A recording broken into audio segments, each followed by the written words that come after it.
Société, droit et liberté avec Frédéric Bérard à C'est jamais pareil.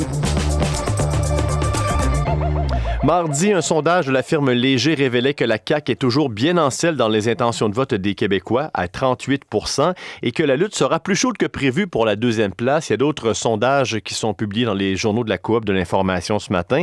En fait, le rôle et l'influence des sondages dans une campagne électorale, c'est pas la première fois qu'on en parle, et on remet ça sur la table ce matin avec notre chroniqueur, avocat, docteur en droit, et politicologue et chroniqueur pour C'est jamais pareil, Frédéric Bérard. Salut!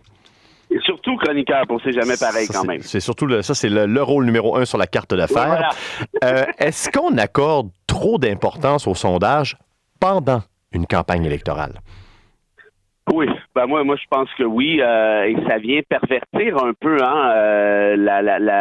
l'exercice démocratique, l'engagement citoyen en quelque sorte, parce qu'on sait de la façon dont est construit notre système électoral, uninominal à un tour, c'est-à-dire qu'il y a seulement, dans un comté, il y a seulement un candidat qui sera élu, donc dans des comtés où nécessairement on sait, par exemple, je sais pas moi, que le caquiste va rentrer à 55 %, mais il y en a plusieurs qui disent ça ne vaut pas la peine de me déplacer pour aller voter, et pour le reste, au-delà de ça, au-delà de la participation, ça influence aussi l'espèce de réflexe citoyen à savoir pour qui dois-je voter. Et cette espèce c'est un peu du marketing, en quelque sorte, espèce de tendance. Si vous vous faites dire pendant 5 semaines, c'est la CAQ qui rentre majoritaire, la CAQ qui rentre majoritaire, la CAQ qui rentre majoritaire, il y en a plusieurs qui disent, à ce compte-là, je vais voter pour la CAQ. De toute manière, elle va rentrer majoritaire. Il y en a qui s'évitent peut-être de faire l'exercice intellectuel, de regarder qu'est-ce que les partis offrent, qu'est-ce que les programmes proposent. Donc, tout ça pour dire que moi, j'ai un problème plutôt important avec ces mêmes sondages-là, que ce soit en campagne ou que ce soit en temps réel. À ton avis, est-ce que les candidats à la prochaine élection, et même les députés sortants, consultent les sondages? Souvent, ils nous disent que c'est pas important, c'est une photographie de moment. Mais à ton avis, est-ce qu'ils les consultent? Est-ce qu'ils les épluchent? Alors moi, je te jure une affaire. La première chose que fait un candidat le matin et la dernière chose que fait un candidat le soir, le cas échéant, c'est regarder les sondages. Écoute, c'est pas des farces. Hier, j'étais dans un restaurant ici avec un ami. Je suis tombé sur un party de la CAQ, la candidate qui m'a reconnu, j'imagine. Elle est venue me voir pour parler des chroniques et tout ça. Et elle me dit, j'ai dit, comment ça va dans la campagne? Elle a dit, là, ce matin, on est à 26 % dans les sondages ici même. Là, on parlait du comté précisément. Je suis deuxième, le candidat caquiste est premier. C'était l'écart. Elle me racontait tous les détails. Je ne sais pas quel sondage qu'elle avait entre les mains, mais très, très clairement, elle était au courant, au poil de ce qui se passait. Puis c'est un peu normal, parce que ces sondages-là, qui ne sont pas nécessairement parfaits, sont quand même de très bons indicateurs, la plupart du temps, de vos chances de gagner. Donc, ça serait quand même assez saugrenu de ne pas les consulter nécessairement. Tu l'as bien expliqué, c'est vrai que c'est pas compatible avec notre système, notre mode électoral actuel. Alors, pourquoi on continue de le faire pareil et de publier ces sondages, étant donné qu'on fonctionne toujours avec un système uninominal à un tour? Pourquoi on persiste, les médias, à publier des sondages comme ça, même si ça ne fonctionne pas avec notre système?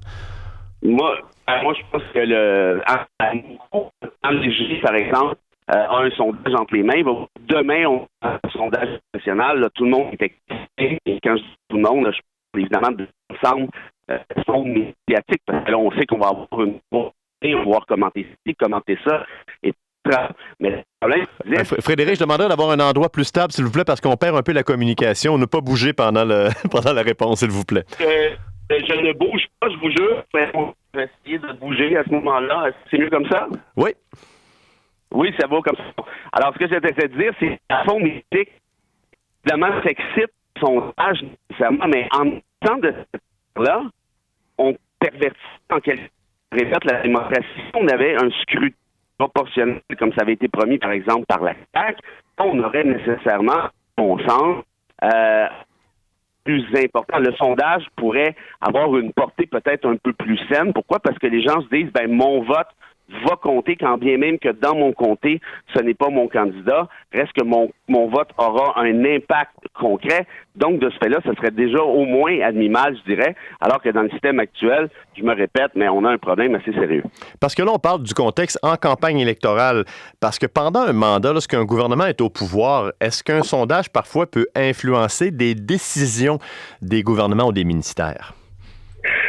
Le gouvernement qui a le plus dépensé dans les sondages, c'est le gouvernement de François Legault. Hein. Ça, on le sait, c'est connu. Sans appel d'offres, même pendant la pandémie, Léger a reçu plusieurs millions. À cet effet-là, ça, c'est connu, c'est public. Et pourquoi François Legault et compagnie aiment tant les sondages? C'est que ça leur permettait de savoir qu'est-ce que les Québécois veulent obtenir ou non en termes de mesures sanitaires. Est-ce que ce même gouvernement et d'autres gouvernements utilisent les sondages peut-être plus que moins? Je pense que la réponse, c'est oui. Et le problème, c'est que ça vient justement provoquer, l'espèce d'élaboration de politiques qui sont peut-être populaires en quelque sorte, mais c'est pas parce qu'une politique est populaire qu'elle est conforme au bien commun. C'est pas parce qu'une politique est voulue qu'elle est nécessairement la bonne. Donc, de ce fait-là, quand vous avez cette obsession des sondages, vous gouvernez bien souvent pour garder le pouvoir, beaucoup plus que pour accomplir l'espèce de bien commun en question. Terminons avec un sujet que tu suis assidûment, Frédéric. C'est tout ce qui touche la triste histoire de Joyce Echaquan, parce que c'est ressorti pendant le débat de la semaine passée à TVA. Le premier ministre Legault qui demeurait convaincu que la situation s'était beaucoup améliorée à l'hôpital de Joliette depuis la mort de Joyce Echaquan. Samedi, il a même accusé la communauté autochtone de ne pas vouloir régler le problème. Depuis ce temps-là, il s'est excusé. Il veut rencontrer, après la campagne électorale, le veuf, le mari de Joyce Echaquan. Comment on doit analyser tout ce qui s'est passé dans les derniers jours concernant les paroles de François Legault? Moi, ça me chamboule, Frédéric, honnêtement. Ça me chamboule depuis le début. Parce que, premièrement, on dit que Legault s'est excusé. Oui et non. Il s'est pas excusé sur l'essentiel. L'essentiel étant qu'il a dit qu'il avait rencontré le mari de Joyce Echaquan, ce qui est faux. Il a menti pendant le débat. Il a essayé d'instrumentaliser ce même mari et la cause en disant « Voyez, c'est réglé, je lui ai parlé, c'est réglé ». On sait que c'est faux aussi. Et c'est ce même premier ministre, Frédéric, qui a voté contre le principe de Joyce à l'Assemblée nationale, qui a fait renverser ce même principe. Et quel est le principe en question? C'est un principe qui avait été présenté par les amis de Joyce Echaquan et qui veut ceci, que tous les Québécois, incluant les Autochtones, aient accès aux mêmes soins de santé. François Legault et la CAQ ont voté contre ce principe-là, ont voté contre le principe en question, et aujourd'hui, on a maintenant une poursuite en bonne et due forme, un recours en bonne et due forme devant le Comité des droits de l'homme de l'ONU pour cause de discrimination raciale. Et vous savez quoi? Je pense qu'ils ont tout à fait raison. Donc, quand François Legault vous dit que c'est réglé, je suis désolé, non seulement c'est pas réglé, mais c'est la première fois de l'histoire du Québec où l'Assemblée nationale ose aller aussi loin dans ce qu'on pourrait appeler l'injustice.